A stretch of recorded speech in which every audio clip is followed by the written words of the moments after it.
never forget the first time I sat down to role play with Ryan. It wasn't pretty.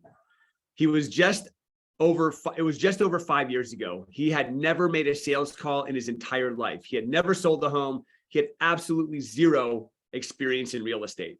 I thought to myself, oh, geez, this is going to be a long road. The other day, someone asked me, what makes Ryan different? The answer is simple. He does the work. He doesn't question the process. He doesn't overthink the daily activity, and he doesn't try to recreate the wheel. He does the simple, boring, and monotonous tasks consistently that add up to greatness over time, and he has faith in the process. It is my pleasure to introduce one of the top agents in the country, the director of sales and training for RMG, and one of my best friends, Ryan McMillian. Take it away, buddy. Wow, what an introduction. That's mine. Thank you. All right. Welcome, everybody.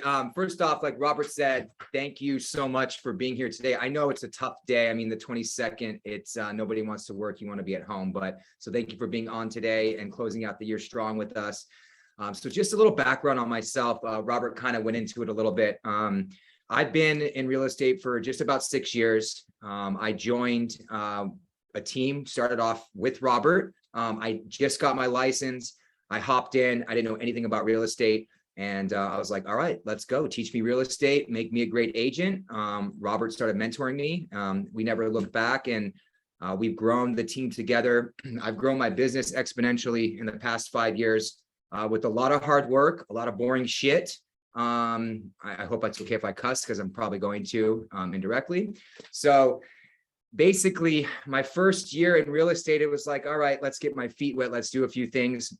I did some deals. I did just under 5 million. And in Orange County, like, yeah, that's exciting, but it wasn't like, oh my God, you're killing it, right? Fast forward about a year later, stayed about the same, was just doing the work, head down, did what I was supposed to. And then, 5 million or so again in the second year. And then about third year or so, I broke the 10 million threshold, did about 12 million in sales, pushing above the 10, deals a year. And then had a couple of years where I averaged around 20 million in sales. And then fast forward to this year to where I'm at today, which I'm going to tell you a little about the journey to get here, and closed and pending for the year, I'll be around 33 million in volume. And that's just by myself, obviously with the support of the team and everything around me. So I'm extremely grateful for the Robert Mack Group, for everyone and all of the support that we have. I mean, obviously I wouldn't be here today without them. So basically, I just want to run through. I've got 4 key things today that I want to go over with you guys. And this isn't, about selling luxury real estate or selling amazing, over the top price properties. It's about a metaphor for being able to do whatever you want if you set your mind to it and do these things. So like Rob said, we can do whatever we want in this business. If you put your mind to it and you set a plan together, you literally can. 3 years ago, I was telling myself, I wanted to sell more luxury homes. I wanted to be in coastal Orange County. I never thought it was achievable. I never thought I could, run around with those people and work with those agents. I am just scratching the surface on getting into that now in the last 12 months, and it is possible. So today, I just want to go over 4 things. Number 1 is you got to make the decision that you're going to do it. You got to go all in. So make the decision, and don't just wake up one day and say, I want to sell higher priced homes, or I want to be in that market. You actually have to make the decision in your mind and make that switch and go all in, set the goal and know exactly what you want and why you want it, and just become focused and obsessed on it. And literally, you guys have heard all of these things before. It's nothing groundbreaking. You got to focus on what you want and become obsessed with it. Because if you're thinking about and you focus on it daily, it will happen if you're doing what you need to do. It's literally the truth. And again, these things that I'm going to tell you today, they're not groundbreaking. They're just going to reinforce stuff that you already know. But I did whittle it down to 4 things that if you just focus on them, you can achieve what you want. So real quick, has anybody heard of the J curve? Does anybody know what that is? You guys heard of the J curve? Show of hands, click, anything? All right, I'm going to share my screen real quick and show you guys. So this, can you guys see that okay? Everybody good? Yeah. Okay, so this is the J curve right here. And this is a lot like my last 12 months or so in the business. So my current state was like, okay, I'm selling some properties. I'm doing pretty amazing. This is cool. I'd like to start selling higher priced properties in a different market. So that is the desired state that I wanted to get to. Now, most people think, okay, well, I go from my current state and I just go up here, but that's actually the furthest from the truth. Literally what happens most of the time when you try something new or set a new goal is you go into this little period of disruption, which is also known as the valley of despair, is what we've heard of as well. It's where it gets really dark and gloomy before you start to realize that the process is working. So I actually had to go down this road. I'm probably still right in this area right here, in the middle of the period of disruption where I had to start realizing that I was going to say no to certain things to start saying yes to other things. And that is something that you kind of have to be okay with. Say no to certain things to say yes to what you want. I sold less homes this year over the course of like 8 or 9 months. And I was kind of freaking the fuck out. Like, oh my God, like what's going to happen? Should I rethink everything? Should I go back on what I originally was doing and not try to sell higher priced homes? But, everything that you do in regards to trying something new, it takes time and you have to trust the process. So this is just a good illustration of realizing that, like, if you're going to try something new, you're going to go through a period of disruption before you start to get the upswing to get to your desired state. So that's going to be it for my visual aid today. But so anyways, like I said, saying no to things to say yes to what you want. So which brings me to number 2. You have to create a plan or a roadmap. So creating a roadmap or a plan can look different for everybody. So we'll talk about what ours look like. So we were in Irvine, which is an amazing market in Orange County. There is somewhat of a cap on the homes and the style of homes there. Rob and I were just comfortable where we were. About 18 months ago, I was like, how do we move down to a different market? How do we get into a higher price luxury market? So we had to create a roadmap to do that. So what that looked like for us was right around the same time that Nazar was starting 5 Realty. So we actually were talking to Nazar simultaneously when this conversation came up, and it turned into us saying, okay, let's join forces with Nazar and start this cloud-based brokerage with him and jump in it.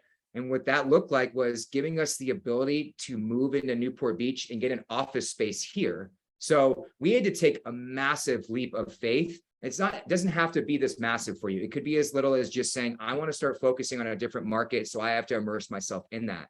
And we'll talk about that a little bit more in a bit here. But we got to join 5. It gave us the ability to get our own space in Newport Beach. And in this kind of market down here, if you don't have a Newport Beach address, it's kind of tough to break into the market. So we had the ability to do that thanks to being able to join, 5 in a cloud-based brokerage. So it was really cool, and everything kind of worked out for us. So our roadmap led us to where we are today. We've been in this office for about 2 years almost, and it became like second nature for us to be local to Newport Beach.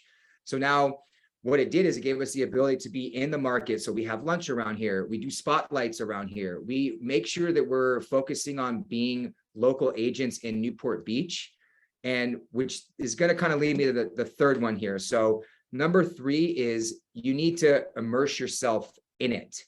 And what I mean by that is, okay, if you wanted to go into another market, you got to become the expert in that market. You can't just wake up one day and say you want to sell homes in a different market and hope that it all works out for you, right?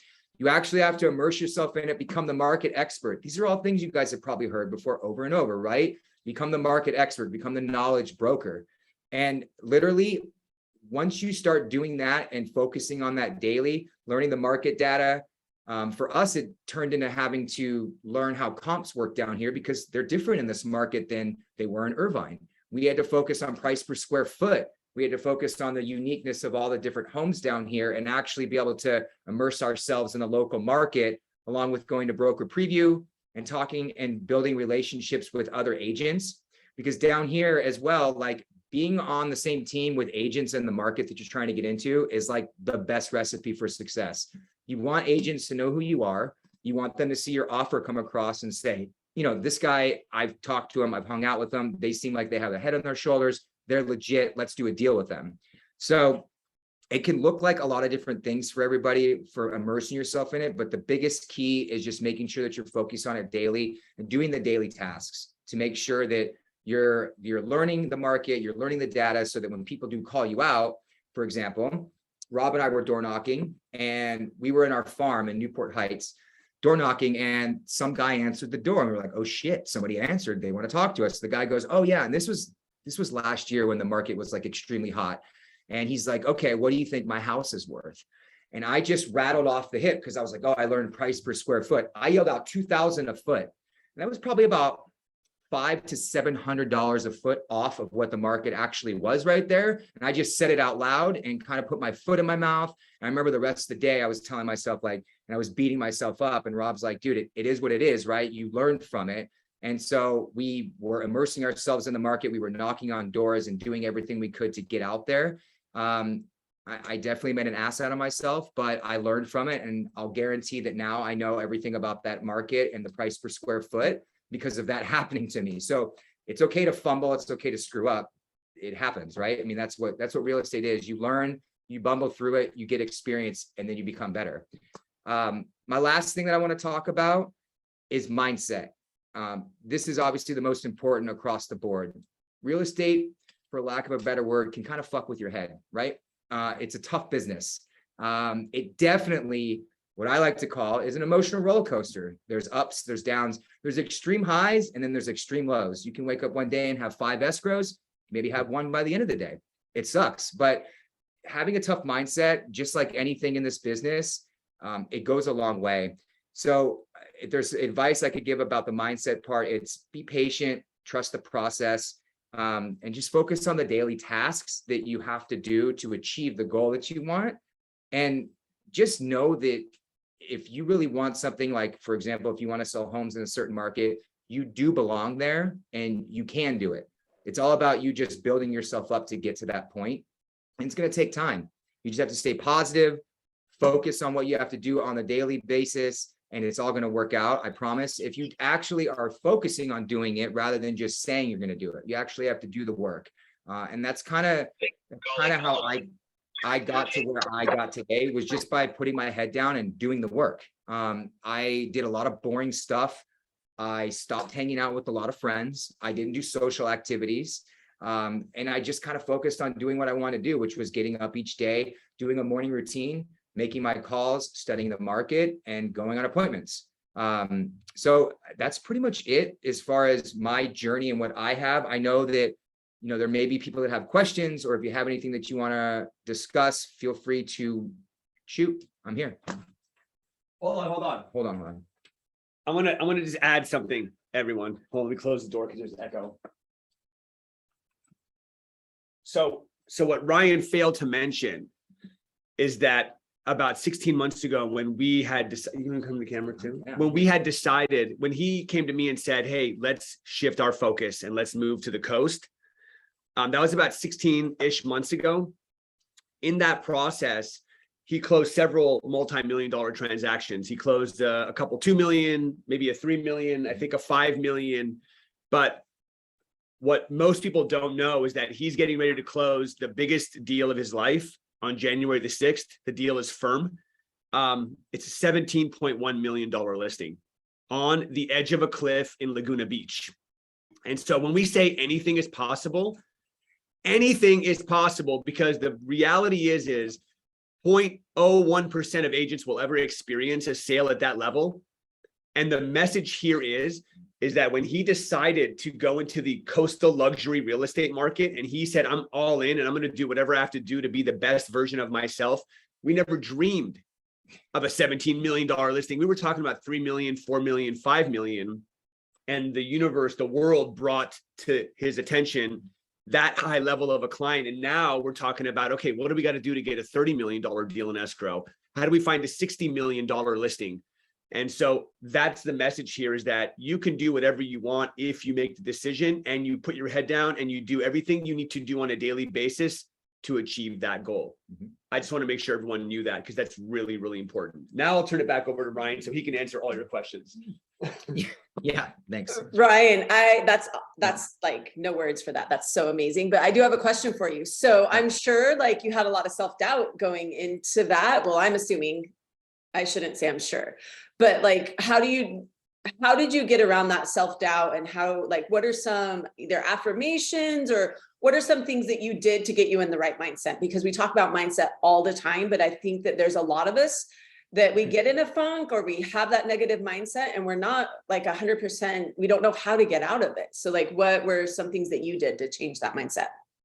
Well, honestly, I felt like I was working with multiple clients up until this person came along, and I knew I was doing the work, and I kept telling myself, because any mentor I've ever had, Robert, Tom Ferry, any of these people that we all hear from, like, if you're doing the work on a regular basis and you're just being patient, you just have to know, and it's going to work out. It's going to happen. So I just kept telling myself that, and literally each day was like, okay, yeah, I didn't sell a home this week or this month or whatever. And yeah, there was months where I was turning and burning for a few years. And then there was months where I wasn't making a sale, but I was focusing on bigger things. And I kept looking at the bigger picture rather than the daily action that was going to give me the daily sale, right? Like, it was like, focus on the bigger picture. And I just kept telling myself that, and said, I know it's going to work. I'm gaining experience. I'm learning. And all that did was that when I did start working with this really high level multi-million-dollar buyer, I had prepared myself for that moment. I was prepared to negotiate on that level and to talk to people on that level and know my shit, so that I didn't get caught with my pants down, because I'd had that happen before and I didn't want to deal with that again. So I think it was just about telling myself to focus on the end task, focus on the end result. It's going to work out if you keep doing what you're doing. And yeah, there were bumps and bruises, but it's not even over. I look at real estate as like, dude, rent's due every day, right? Like, you have to work every day. Like, sure, I'm going to close an amazing deal. What's next? That's one deal in January. There's 11 more months, so that's just kind of the mindset I have. And it's exciting, and it's an accomplishment, because one of the goals was I want to sell something above 10 million this year. And Robert's like, well, the year's running out, bro. And then like, next thing you know, I put a $17 million deal in escrow, right? But it just because I was trusting the process and focusing on it. Yes, Omar. Go for it, Omar. Unmute yourself. What's up, Ryan? What's up, man? Great freaking work, man. This is cool. So I got a question for you. You were in Irvine for a long time, selling a bunch of houses. And then you decided to make that move to the coast. Yeah. What can you tell, like, majority of everybody here? I mean, we all sell probably 700-800K and under houses pretty consistently. Mm-hmm. And if somebody wants to make that move, because I'm seeing this, it's like, okay, I want to work a little smarter. I want to work with less clients, but have, that 60, 70, $80 million in volume, maybe even 100. We sell a lot of homes up in the high desert, with the team and everything else, but I'm actually wanting to be in Newport, because we just bought a house there. Yeah. And it's something where it's like, okay, we got the address, we can find some space, and have a luxury division there in, Newport area. So Right. What kind of advice would you give me or us if you're doing 60, 70 deals, regular transactions, in a 350, 400, 450 range market, to make that transition? We definitely have the quantity, right? We do a lot of deals, but these are different deals. Like, explain that process of it, because I know you've done regular deals, but then explain this process where you might only do like 7 or 8, but they're, $70 million. Right. So number one, just to go back to you got to plant a flag here. Like, so if you're going to do it, you got to kind of like do it, right? So like, get an office space, come down, do your thing, and get in the market and start learning the market, number one, like we talked about, right? And if you want to transition from the turn and burn business that you were doing to this, I think the biggest key is understanding and getting a flow for how people in that world work and talk. And that was something that was extremely intimidating in the beginning. And then I was working with anywhere from 2 to 5 or $7 million buyers. And I realized, I was like, as long as I know and am confident on what I know about the market and the area that I'm serving them in, I can do this. Sure, they might have more net worth than me and different various things, but the transaction is ultimately the same thing. It's just on a higher level. It's just on another price point. And that's literally the one thing I learned about this deal. It was $17 million, and I was terrified to fuck it up, right? I was like, okay, so what am I gonna do if this doesn't work? Oh, you got your daughter. I won't cuss anymore. And No, it's okay. She hears me all the time. So I was thinking to myself, like, okay, but you know what? I wasn't attached to the outcome. And I know that I've heard people say that before. Just focus on each little thing. Like, okay, get the offer accepted. It's just like you normally do. Negotiate the deal. And then, okay, go through the inspection period, just like normal, negotiate the deal, and then get contingencies removed. And it's just a normal thing. In each step, I was telling myself, don't be attached to the outcome. Just do what you know how to do. I mean, it sounds like selling real estate, you've done a ton and tons of deals. I mean, you sound like you do a lot of volume. So it's extremely similar. I think the key is just learning the market and learning the clientele a little bit. And that just comes with experience too. So I think just getting immersed in the data and everything down here is the biggest key. And knowing more than like, oh, this home sold for X, it's like learning more about what type of people are buying and selling in these areas. Are these second, third, fourth homes, or are these primary residents? Like things like that. Those are things that came in handy over time. But Ryan, didn't you also start saying no to some of those smaller deals in order to get the bigger deals? Yes, that's part of what, that's question. The valley of despair. That's what I was talking about before on the J curve, like saying no and doing less transactions to focus my efforts on the higher price stuff. Now, higher priced sales, you have to take a leap of faith because they take longer a lot of times, but once you close them, then it's nice because you could have a nice paycheck occasionally, right? But you have to have faith and possibly say no to what you're used to doing on a regular basis to be able to say yes to those things. And that's what Christy's pointing out. That's true.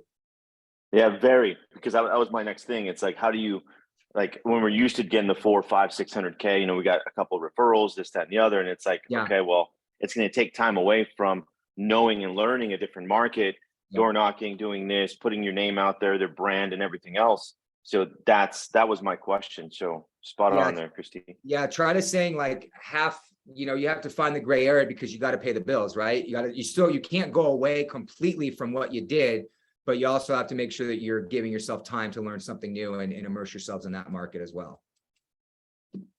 That's cool. All right. Well, you made it happen. Coming right down now and hang out or what? You coming down? Yeah, we have a place in East Side, like literally right there. So East Side, Costa Mesa. And I'm already looking at office spaces, but it's crazy. It's a lot different. Yeah. I want a whole bunch of money for a small little space. So it's interesting. Yeah, totally. Cool. Appreciate it, Ryan. Thank you. Yeah, no problem. Hey, Ryan, how did you get that client and how do you normally, because I do, the whole luxury space is so different than Ryan, before you answer, just be careful. Tessa's going to come after your client. Oh my, no. Yeah. So how did you get that client? And then what are you doing to pick up these multi-million-dollar buyers? Because in just what I've been around working with my husband in LA and stuff, a lot of these high-end buyers and sellers already have agents. They are connected. Their families are well connected with people that are high up there. So yeah. So I'm going to tell you something right now that you're probably going to blow your mind, but the majority, and this client specifically, came from a Google pay-per-click lead. That was our online leads that we don't even dump a lot of money into it, but we dump money into specific areas and zip codes. So we get a lot of people that sign up.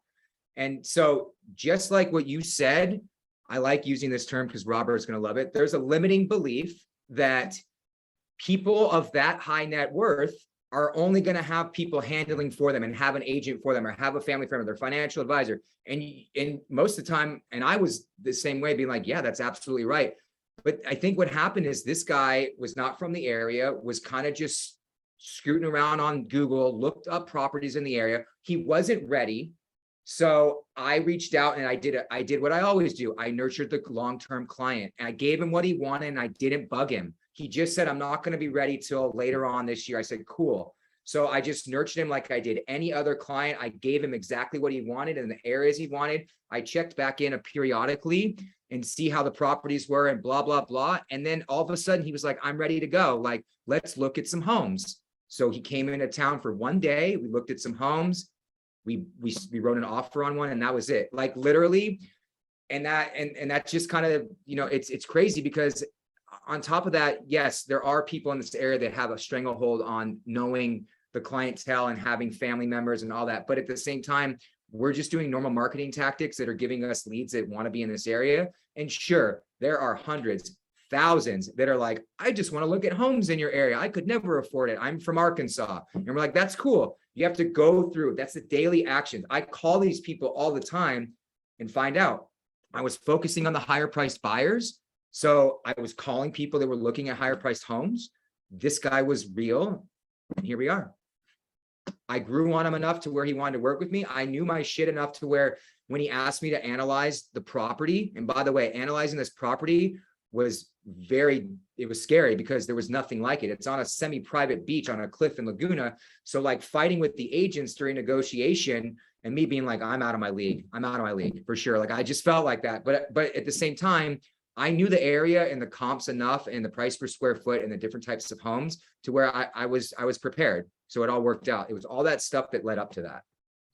So there's a couple questions I'm going to read, but to touch back on that. So what you're saying is Google PPC leads aren't all trash leads, number one, and that going back to the basics and actually nurturing does pay off. Oh, dude, 100%. I have people that I'm still talking to from year one, and I'm going into year 6 that I know they're going to buy, and I just keep in touch with them. You know what I mean? And like, that's what Robert always told me. He's like, I just, your nurture game is strong. And that's how I tell all the agents on our team too. I'm like, your year 1 is going to be year 1, but you're going to start turning and burning on year 3 from people you talk to in year 1. And that's the truth. That's where I broke out, was my 3rd year, where I started to sell a decent amount of homes, was because all the people I kept in touch with that I didn't put in the trash bucket that I nurtured, it worked. I mean, it's a relationship business and it's long-term, as you guys all know. And I've seen your emails and he does nurture. So we have a question from Tim. What's the one thing you wish you knew when you started the journey to sell more expensive homes in a new market?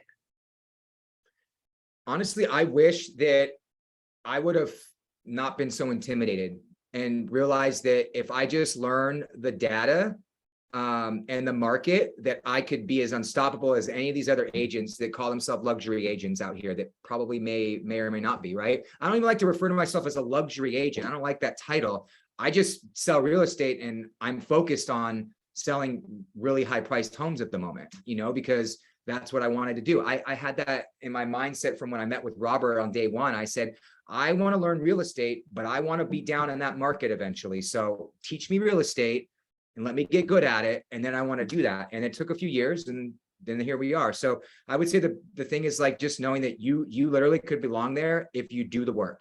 That's it. And then we have one more question. What does it look like being a luxury agent? Are you exclusive to that seller? So do you have one client that that's who you mostly work for? One client, like, what do you mean exclusive? Yeah, it's all exclusive like normal. It's usually exclusive. So if you have a luxury agent, I mean, if you're asking, is it an exclusive contract if you're with the seller or the buyer? Is that what you're asking? Roro. What's my question? I just wanted to know, I know a lot of people at that price point want you to work exclusively for them, meaning that you can't work with any other clients. Is it that way, or is that something that you work into, your contract with that seller? So, no, I haven't come across that yet. I think as long as you're available when they need you to be available, like any client, that it's all good. I've never had anybody say that to me as of yet. So I've never, I mean, I'm sure that some people may be like that, but I've never come across that, because as long as I'm giving the service that I give to all my clients and I'm there for them when they need me, which I think I'm pretty good at it, then they don't have an issue with me obviously working with other people as well. So I think it's just all about making sure that you're, the one other thing I would say is in this world, just be available when they want you to be available, because you're kind of on their time and you have to pick and choose. Right. Sometimes you got to say no to certain things. Like being available for a phone call when you might not want to be. But it's like, hey, is this something that's for the bigger picture? Like if I'm going to close a $5 million deal because I'm available for this phone call instead of going out with my friend or whatever, like I'm down for that. Right. So it's kind of, I think just making sure you're available. Thank you. Yeah, and those that aren't looking at the chat, that's what Rob said. All that matters is that they feel like they're your only client. And that goes across the board. That's luxury, you know. Yeah. $15,000 land deal, like, or as Tessa was saying, she's the queen of leases, like making them feel like they're important and they're your only client. Any other I questions? used to be, Oh. not anymore, Christina. Wow. Tessa's moved on, Okay, but That was like deals. 7 years What do you ago. guys got going? Tessa can say from her lease deals, she's had repeat clients. Those have turned into, Peter says luxury lease queen. She's turned in, you know, she's turned those lease clients over into people that have purchased homes. So I think that that Right. is important that you are treating about them all all the same. So. Yeah. Awesome. Well, thank you so much. I think that that was a killer way to end our final call of the year. We start back up on January. Hold on, I have to do math in my head. 2nd, 3rd, 4th. Are we doing that's the first week, right? The 4th? The first week of January. No time off. We're hitting it hard. As always, I appreciate all of you guys being on this call. If you have anybody that you would like to recommend, hit me up. We do have our calendar filled up through, I think, March now, but we're always looking for backup and people for future ones. So I'm typing my email in the chat. Feel free to reach out. Can Ryan and Rob get Carrie White? Love her. We could, yeah. Do you want her? Yeah. Okay. She puts on. Whatever Tessa wants, Tessa gets, guys. So give all your recommendations. We don't want to step on Tessa's toes or cross her from what I No, we know. We know what happens. It's been a while. I appreciate that, Ryan. Thanks, man. Yeah, awesome. You Thank you, guys, Ryan. everybody. Merry happy Christmas to everybody. holidays. Merry Christmas to everybody. Thank you for your Yes. time today. Everyone. Crush everyone. Talk to you all later. Okay. Bye, guys. Bye-bye.